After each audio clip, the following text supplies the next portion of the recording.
So I'll quickly introduce them and then they're going to share their tips and experiences working together as like a bakery, restaurant, and an organic grower.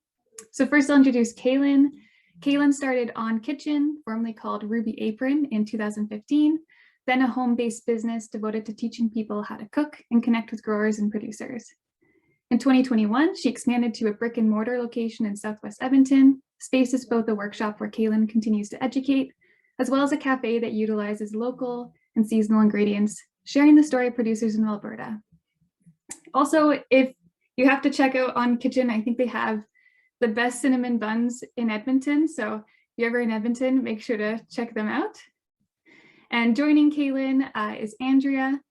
Andrea and her partner Dennis have a 35-acre vegetable farm in Camrose, Alberta, called Grey Arrow Farm. This is their 6th season on the farm, and they love to welcome locals to their CSA community and providing great tasting, sustainably growing vegetables for individuals, restaurants, and families in the surrounding area. So thank you both for being here, and I will open the floor to you. There we go. Thanks for having us. Yeah, thanks for having us. Yeah, so that was a wonderful introduction. I was just going to say the same thing, that we grow organic vegetables, and Kaelin is a cafe restaurant, but as well, she does cooking classes, and that's kind of her big thing there. And so we have had a relationship for probably about 5 years here. We were talking about how we met, and it was on Instagram.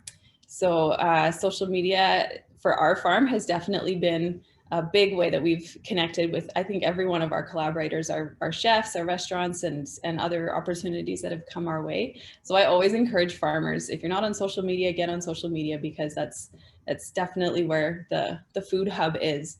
So yeah, so Kaelin and I met on social media, and then we of course connected at a farmer's market somewhere down the line. And it's just over the years here, we've done more and more together, and we've collaborated on quite a few different projects. And we really love Kaelin. She's been great to work with, and then she of course has worked with a number of local farms. She sources from a number of them, so she's very well educated in how to make those relationships work, as well as what some of the pitfalls can kind of be. And then as a grower, we've also sourced to a number of chefs and restaurants and have had good experiences and negative experiences. So anyways, our relationship with Kaelin is a really positive experience. So we're excited to share about why that is and how to make that work. Yeah. So Kaelin, we were chatting about doing this talk and kind of what we've learned about how to cultivate a successful relationship between chef and farmer. And we recognize that it really is a two-way street. Like you need both the chef and the farmer to be on board and having shared values and wanting to work together. So yeah, I'll just kind of turn it over to you here to chat about that. Yeah, I think one of the things that is unique about my business is that I went to cooking school on an organic farm in Ireland. So I came back with a foundation that was about, you know, building relationships with producers and seeing value in that right off the bat. So I didn't need to, I already had that kind of education in the back that started, you know, was easy for me to start those relationships. And well, it wasn't actually. I mean, it obviously takes time to cold call farmers and be like, yeah, I want to use your produce, or can I come and see your farm? And I can remember those first few relationships that I built. They were hard. I didn't always know that questions to ask. I didn't know. I built relationships with farmers that then I found out weren't doing what they told me they were doing and things like that. So you continuing to stay educated throughout the process of building these relationships. But I think that's one thing that I think for all of the farms that I work with, it probably has been this, I don't want to sound cocky, but it's probably been an easy sell to me because I see the value. Whereas I think from when I think farmers are trying to work with restaurants, I think there's a huge piece of education in there, and that takes time, and farmers are busy. And I think from the restaurant side, we need to see value in what the farmer's doing, but also value in their time beyond the farming, right? So to call and say, hey, can I come to your farm? And it's, you know, the middle of summer and they're harvesting and it's busy and whatever, it maybe isn't the most ideal time, but guess what? That's the time people want to come to your farm, right? Is when they can see it all kind of happening. So I think it really is a two-way street, and there has to be, and one of the big things that Andrea and I chatted about was building relationships with the right people from both sides. So from the farmer side, I think it's really important. Invest your time in restaurants that really care and that really see value and aren't just doing it for that kind of tagline of local, which I think we all know exists and happens. And it's a sad reality of the food world, how we kind of glom onto these, I like to call them trigger words, and we feel that they're going to bring value to our restaurant or whatever we're doing, but don't necessarily see the full picture of what that trigger word can mean for your business. And another really big point on that is, I think, and this has happened in restaurants across the board, where you start working with a restaurant, and let's say I've got Grey Arrows carrots on my menu, and then all of a sudden I stop buying Grey Arrows carrots. Make sure, I'm not going to stop buying your carrots, Andrea, but make sure you, if someone stops buying from you, make sure you they've taken your name off that menu, because that's a really unfortunate piece of this puzzle that I think is, I mean, it makes my blood boil that people would do that, but they see the value, but they don't see the value in the price, right? So that's a tricky. Yeah, we've noticed that too. Like there's quite a few restaurants and chefs that have approached us over the years, and they're excited to connect with a local farm, and they want to source locally because that's a big fad right now too. But they're not actually ready for what is involved in that. They like the idea more than maybe the reality. For us, especially as produce farmers, it's very seasonal, right? What's ready when, and it fluctuates even from week to week. And so chefs do need to be able and willing to adapt their menu according to what's available. And then even, we might predict that something's ready next week, and then some kind of crop failure happens. And so suddenly there's a shift. And so chefs, like, there is that piece, is the chef that you're wanting to work with willing to be flexible, willing to adapt. And then that goes to what you were saying, Kaelin, about like, do they see the value in buying local? Like, they have to see the bigger picture here, and they have to be on board with that. And so we've had a lot of chefs approach us, and then it kind of just drops off because they're not up for adapting in that way. And so Kaelin and I were talking about, as farmers, like, what can the farmer do? Because we're kind of helpless in that scenario. That's purely on the chef. Like, the chef has to be excited and passionate, just like you are, and willing to go forward in that way. And so what can we as a farmer do to help with that process? And so we basically, there's some questions that we can ask the chefs to try to learn their value systems. We wrote down a few here. What were they? What does local mean to you? So kind of like, as a farmer, getting to know the chefs' values on that, and are they interested in supporting a local farm? Why are they interested in supporting the local farm? Do they have relationships with other farms? Those are kind of some questions you can just feel out with your chefs. And then, of course, like, I always do the education piece of, so just so you know, this is what our season looks like. Things are ready differently from week to week, and we'll keep you updated, but are you able to adapt your menu? Like, we're not going to have some things ready all summer long. We don't have greenhouse. So it's like, it's totally based on the weather and all of that. So educating our chefs with that, and like, right up front is a helpful piece. And then, like, I think to helping educate the chef how they can, and the restaurants and their staff, how they can work with their customers, to educate their customers too, right? Because at the end of the day, that's one of the reasons farm or restaurants don't want to do it, right? Because if the carrot isn't a consistent size on the plate or whatever it might be, that takes work on their end to educate the customer. So it's a multi kind of level thing that has to trickle down. And I think that the relationship between the farmer and the restaurant has to be really strong. And then from there, working together to figure out ways that they can support the customer through that kind of journey, and really sharing the story of the farmer through your restaurant or cafe. And a beautiful, I think, example of this is in Castor and Chartier and Beaumont. I think they do this so well, and they've really invested from both sides. They've invested in one another, and it's a beautiful example of and then they share it with the customers, and the customers are on board, and they want to support they know that by buying this burger they're supporting Red Tail, and that kind of the evolution of the business, and for them it's beef, but it's quite a journey, but it takes effort. And I think that's so often from both sides, and I think that's so often what's missed.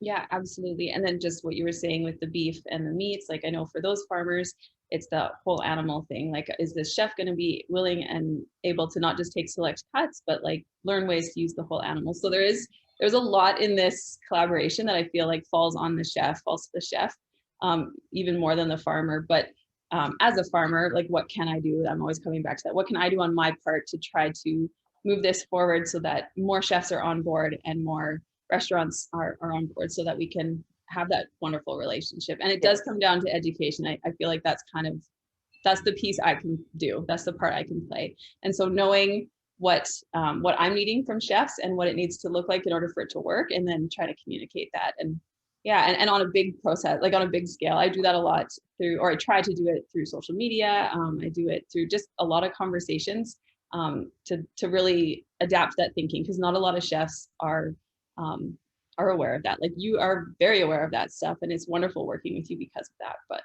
yeah. And I think something that you do so well, Andrea, and if you don't follow Andrea on social media, you're honest and you share that journey. It's easy to kind of connect, and you come down to a really, a base level. You come down to the consumer's level, right? And recognizing that they might not know the whole story, and sharing that whole story can make them can help them see the value in the whole process. And that's a huge piece. And that takes work. Yeah. To create that open communication. Another big piece I think too is that often chefs aren't owners, so they aren't calling the shots when it comes to the so even that if you're working with a chef that's maybe not as a producer, if you're working with a chef that's not an owner, maybe saying how can we get your owner on board to this, and how can we, and inviting the owner out, not just the chef, to the farm to see or connecting directly with both of them, I think is a really important piece. Yeah, for sure. Yeah, we really talked about that, how cultivating like an actual personal relationship with each other beyond just like what can I serve to you and what can you buy from me, like actually getting to know each other and having that relationship has been really played into this a lot. And I think we're going to talk about that a little bit more later. But another piece that I wanted to add for me as a farmer, like what I can do for my restaurants in order to make them wanting to continue buying from me, what making it workable for them is just some basic things like making it very convenient for them to order from me. I know that not every farm has like a convenient ordering system for their chefs. And especially if I'm going to be changing like for me as a produce farmer, what's available week to week for my chefs is going to be constantly changing. So I have, for our farm, we have a really streamlined system that we've put in place, and we just use the Square Store app or whatever on our website. And I think they have an app now on the phone that I'm planning to implement this summer. But basically every week I just update what we have available in the garden and take off the things that aren't. And then every Friday, Kaelin knows that that's good to go and she can order from there, and then we deliver it Monday. So it's like a very rhythmic kind of thing. Every Friday, the site's updated. She can go on and she can click, pick the things she wants and put the order through, and then we deliver it the following week. So it's very streamlined that way. And then also we add a chef, like a wholesale discount for our chefs, and it's just this easy coupon code that Kaelin can punch in at the end, and it just applies a percentage discount on everything. And so that's just a very basic, like easy, simple way to make it more convenient for our chefs. I do know other farmers, some of them will email a weekly fresh sheet out, and we tried that earlier on, where again, every certain day of the week, Friday or something, you send out a fresh list of what you have available in the garden and what they can order and the prices and all that.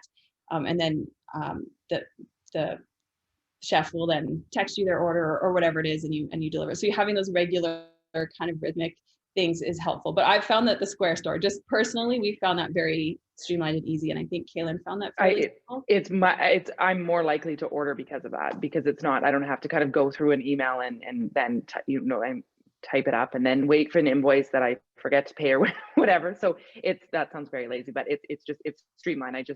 I know what's available. I can order it. I pop the order in and I know it'll be delivered tomorrow, and I don't have to worry about it, or the next week, and I don't have to worry about anything. So it's very streamlined. And for us, she pays right then and there. It's like online shopping, right? So then we're not having to go after and try to like remind to pay invoices too. So it's all very, and it's an efficient system, I think, for both sides of the relationship. Yeah. Yeah. So that's another thing that we do as a farmer to help make that more streamlined for our chefs to source locally.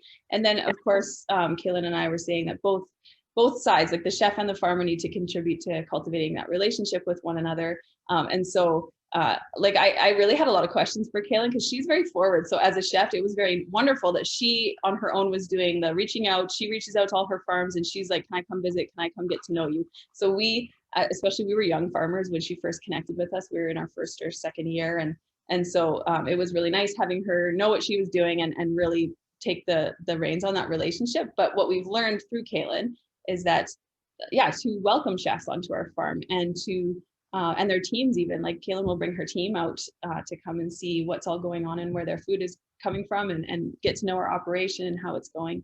And I know, Kaelin, you'd shared with me, like, you've had both positive and negative experiences with that. So as farmers, like I'll pass it to you here. Like, what can we do to make that relationship more effective?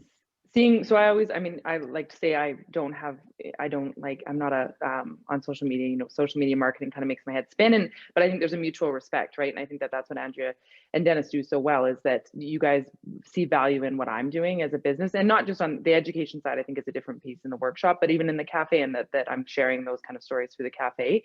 And you guys really value that. And in turn, I get something in terms of a mutual relationship, but also you guys are sharing on social media, and you're sharing kind of my story and my journey. So there's benefit, you know, for me to connect with some of your clients that maybe I wouldn't have been able to before.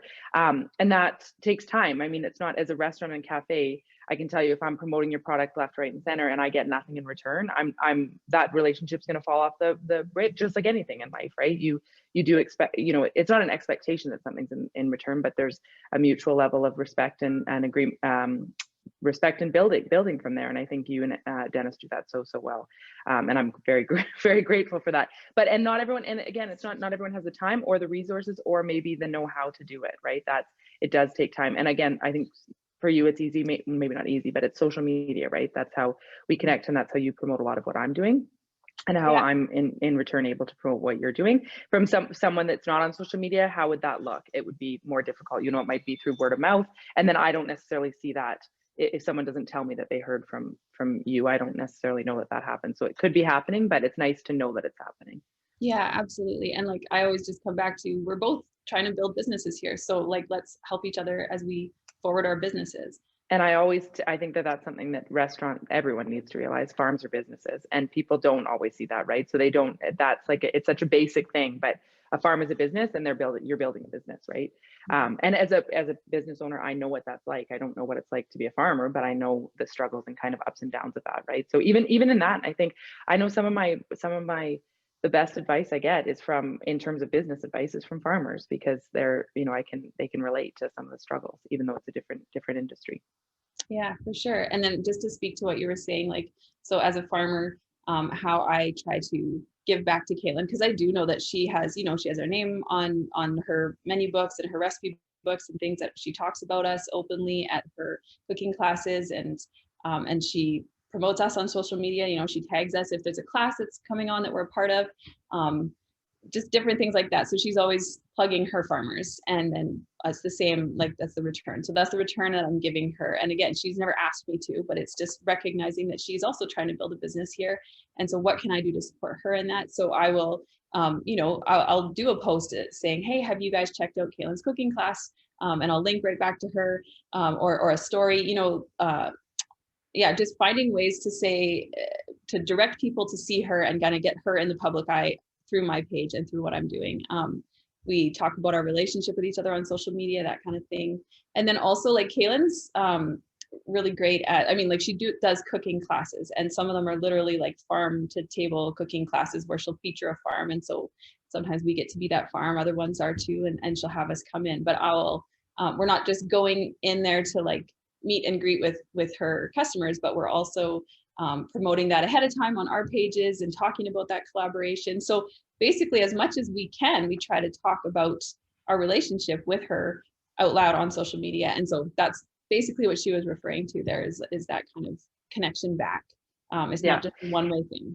Yeah, and then other things, I think that, you know, if you have an abundance of kale, or if you have an abundance of, you know, that maybe you're not going to be able to use, reaching out and letting your restaurants know that, because that's something that if they're able to adapt, you know, maybe you can give it to them at a discounted price, or maybe, you know, or maybe not, maybe you just have it and it needs to be used, and they can feature it in a different way and say, hey, you know, this year they had a bumper crop of kale or whatever, and we're using it because, and sharing, again, connecting back to that farm for the restaurant to be able to share the kind of story and the reality of farming.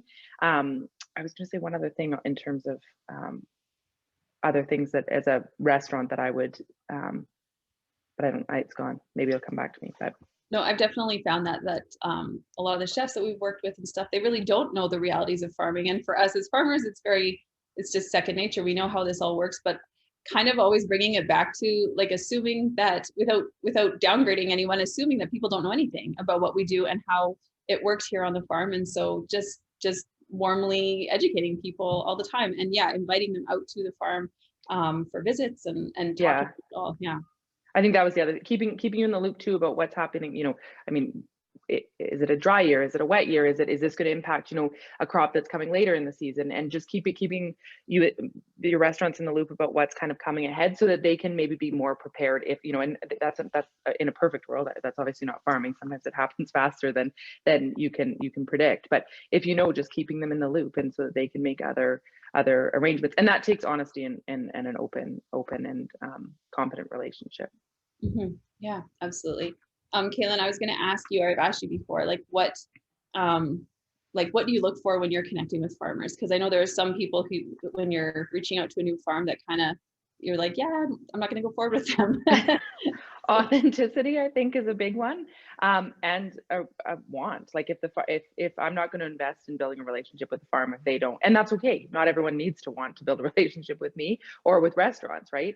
But if there's a mutual respect, and I feel like I can learn something from them, and that they can maybe learn something from me, and we can collaborate, and that it can be a relationship that lasts kind of, you know, so hope the goal is obviously years to come. And I think Highwood Crossing, I have a really great relationship with Highwood Crossing and High River, and they're more, I mean, they do farm, but it's more of a, I guess, producer kind of background. And everything that they've done just to build my confidence, be there to kind of bounce ideas off of, and all of those things. So it's that mutual kind of, there's something in it for both parties. And I think that's a really important piece. But I think it's just authenticity, and that they're doing something that I see as unique and worth investing my time in. Awesome. Yeah, and then when we talked earlier about like what I'm looking for in a chef, like we're looking for chefs who are interested in the same value system, or have the same value system, and who are being willing to adapt and that kind of thing. So as a farmer here, I may come in touch with certain chefs or restaurants that might not really be worth my time at the end of it all, and that's okay too. So don't feel like, you're allowed to be choosy, or you're allowed to figure out what's working, and the ones that aren't. And I think that comes down to recognizing recognizing that not the trigger words that kind of, and that some people might just be doing it for the totally wrong reasons from both sides. And it's not worth it. I've done it. I've built relationships, and then they're hard to get out of too sometimes. So there's that side of it. Yeah, totally.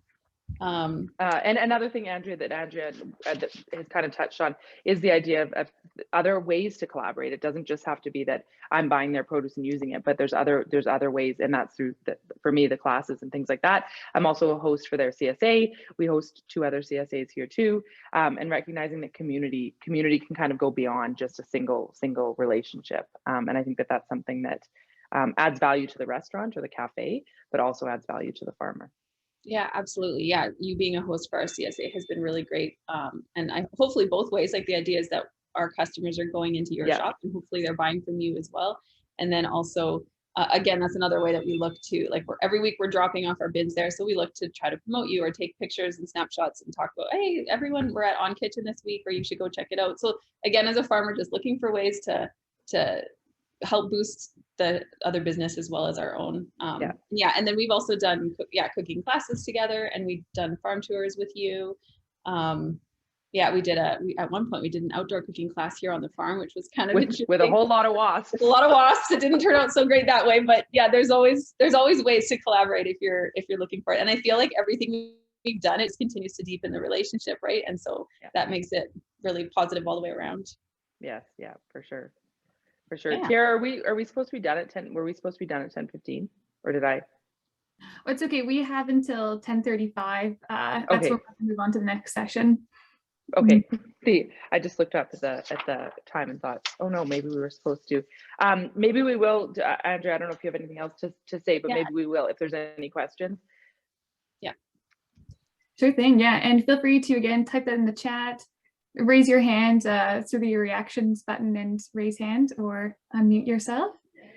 And maybe while people are typing, I was wondering, Andrea, are there any other like systems or processes that you've had to implement on your farm? You talked about Squarespace, and I guess now also the transportation to Awn Kitchen for the CSA. Are there any other things that you've had to add? Oh, I'm trying to think. I feel like we've, over the years, like kind of honed in what works for us and what doesn't. And yeah, the Squarespace store was really good for us. And yeah, this year I noticed they have an app. I haven't got that far yet, but I'm planning to get it as an app, which makes it even that much more convenient. Oh man, I can't think of anything more off the top of my head. Like we are all about systems here, so any way that we can implement a system just seems to make it more efficient. But yeah, that's all I can think of at the moment. That is one, I think. So I'm obviously in Edmonton, and Andrea's in near Camrose, and I think that's something like I obviously can't drive out to Camrose weekly to get my ingredients for either the cafe or the workshop. So that is one huge benefit, is that I'm a CSA drop off. But even before that, Andrea and Dennis would bring in an order to a CSA pickup location. So when I didn't have a brick and mortar location, I would just pick it up at wherever they were. So there are ways, if you're, if you do a CSA, or ways if you're at a farmer's market, to encourage that. I do that with other farms. I'll place orders and then go to the market and pick them up. So because that adds on your end a huge amount of time if you were having to deliver in an inconvenient way. Yeah, and I would add to that too. Like we've always stuck with like a 1 day of the week delivery. Because we're so far away. We can only do a loop of Edmonton for it to be worth our while. We're only going to go to Edmonton once a week. So we just let all our chefs know that this is the day we're coming through. This is the day we need your order by in order to be able to have it ready for you. And then our chefs have been really accommodating with like Kaelin willing to pick it up at one of our places that we're already dropping it off. So we're not adding a bunch of spaces all over town, but if we were to add other spaces, we would just add a delivery fee, a delivery charge onto that to make it worth our time and effort there. But, and Andrea, how much time does it take when you're doing your you don't call it a fresh sheet, but when you're updating the website, like how much from your end? Good question. So the first year that we did it, like if you can see it, by the way, if you go to our website, if you just want to kind of browse what we have going on there, you just hit the grocery store or online store button and you'll see it all. But I set it up with pictures. I have a picture of every produce and that kind of thing. And so the first summer when I was setting it up, it was a little more effort because I had to make sure I had a shot of everything. But now having done it every year, it's just an easy click, click, click. Like it takes me 10 minutes or less to just go on there, unclick cucumbers and click peppers, like whatever we've got in the field right now ready and what we don't have. And so and then I can, if I choose, send out a reminder text to all my chefs and just let them know. And that's easy enough too. Like, there's the texting apps where you just have your little address book that of people, like, so all our chefs will be in there and I could just, broadcast a little message, remember to order today or order by midnight on Friday or whatever it is. Right. And so there's easy ways to just quickly do that. It really doesn't have to. I always need those reminders. Yeah, and that's a good way. Like I think all chefs do. So yeah, just doing those little things helps keep the system going smoothly. Yes, yeah. And I think that again, I mean, I know as a business owner coming back to that take the time to set up the right system that works so that it's easy for everyone. And at the beginning, it is overwhelming. I'm sure it was overwhelming when you set it up, Andrea. But then now it's, like you said, it's easy and smooth.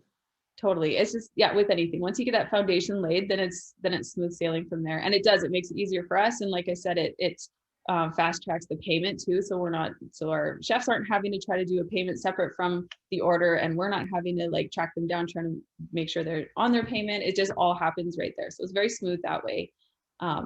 Yeah, it's good stuff.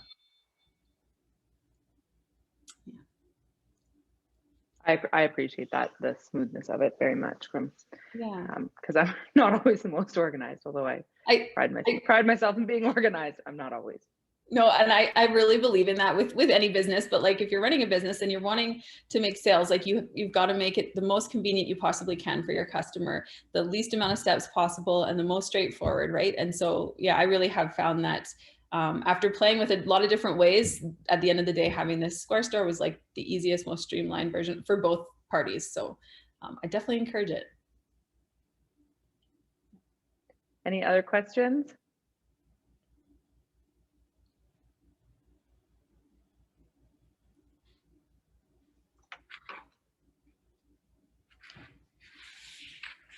Andrea had mentioned the negative experiences.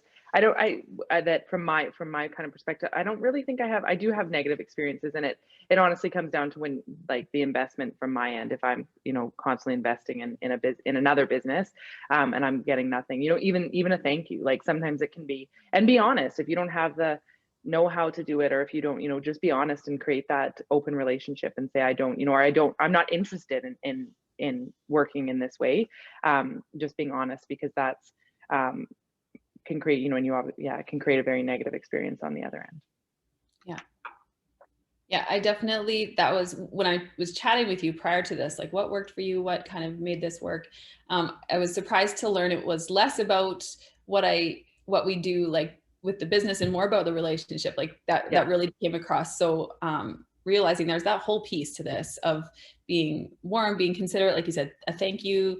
At the end of the season, we try to do thank yous to all of our partners. Just those little things that you don't think about. There's the little add-ons at the end. Those actually are making a big difference. So definitely don't neglect the relational aspect of this.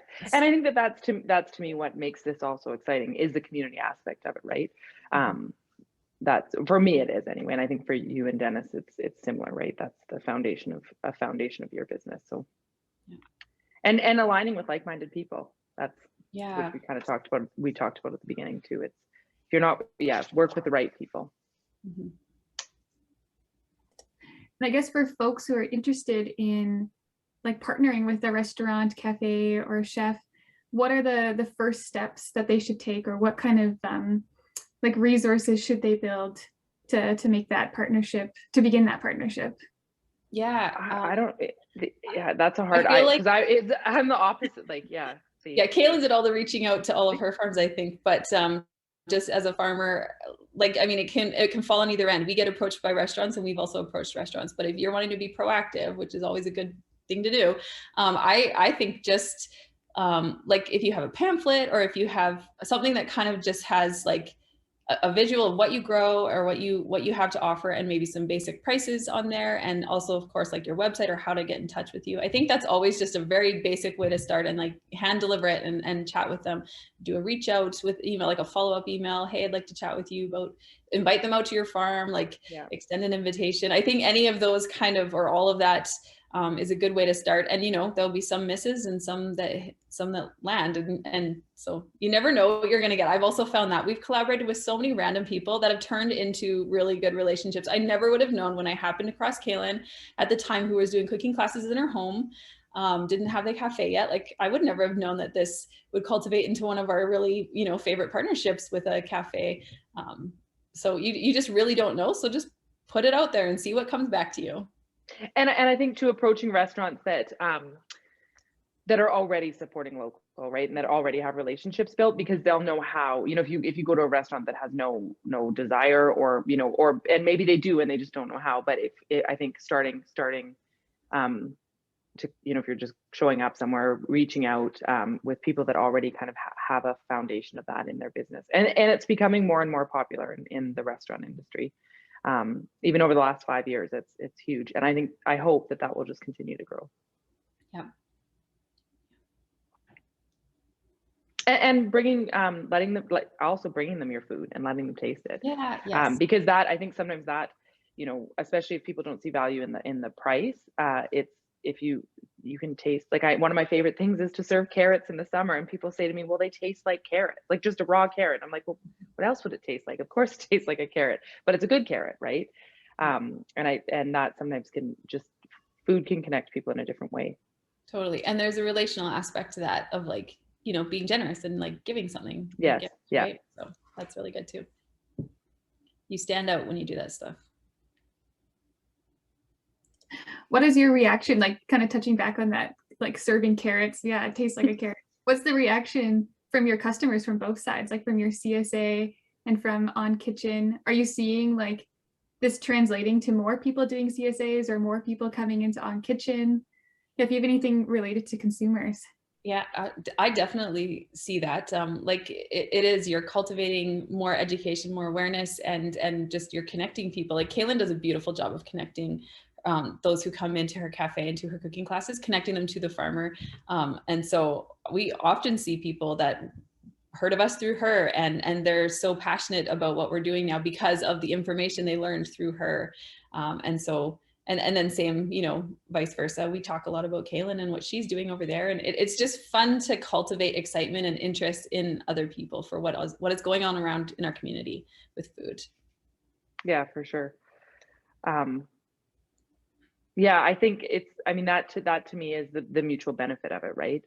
Of why you would want to do, why you'd want to invest in building a relationship with a restaurant from the farmer side is to create that community. And there's always, you know, we do see people that become regular customers from our CSA pickups because they're close, and they wouldn't have known that we existed otherwise if they didn't pick up their CSA box here. So it's kind of a win-win for both sides. Yeah, and we've seen too, like people from her cooking classes have become CSA members, and now are a big, you know, big part of our farm, and so it's the same both ways. Yeah. Andrea, how much of your farm goes towards, like, what percentage of your farm goes towards working with restaurants and chefs, and percentage to CSAs and other sources? Yeah, that's a good question. We are largely a CSA farm. That's still our main focus. So I would say that like 85% is probably CSA based, but yeah, we do some chefs and some restaurants on the side, and then we do some private sales too, that people who just want to buy something one time through us and stuff. So yeah.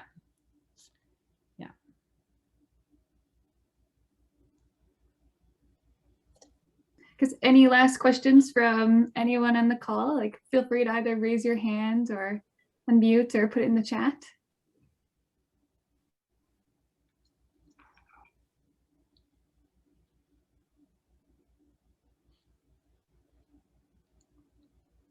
Well, maybe Kaelin and Andrea, do you have any like last, I guess, final words on if you're going to work with a restaurant, here's what you need to know? Sure. Well, I guess to sum it up, that both sides need to be on board, and make it relational, and make it, as a farmer, make it easy and convenient as you can for them to be able to purchase through you. And as the chef, Kaelin, what's kind of the big takeaway? Be willing to adapt. Yeah. That's I hope the food world goes more that way, but be willing to adapt and see value in the farmer, because I think I would guess that's why these relationships fall, right? Because there's they like the idea of it, and then these chefs start to use it, and it becomes tricky, and it takes energy and time on their end, and that and I think there's answers to that, like I said earlier, to educate the consumer, but value the farmers, and really ask questions and learn what they're doing, because if you know what they're doing and you know what goes into it, you're going to value their time in a different way than just thinking about the carrot that you're putting out on the plate in the restaurant. Mm-hmm. Today's vegetable was carrots. Zucchini was when Andrea and I were talking. I kept using zucchini as a example. Today it's carrots. Awesome. Well, thank you so much. It's been so great to have you both here, and to really see how your relationships build, and how we're connecting different pieces of the food system, which is such a great story to share with consumers. So thank you so much for being here. Thank you for having us.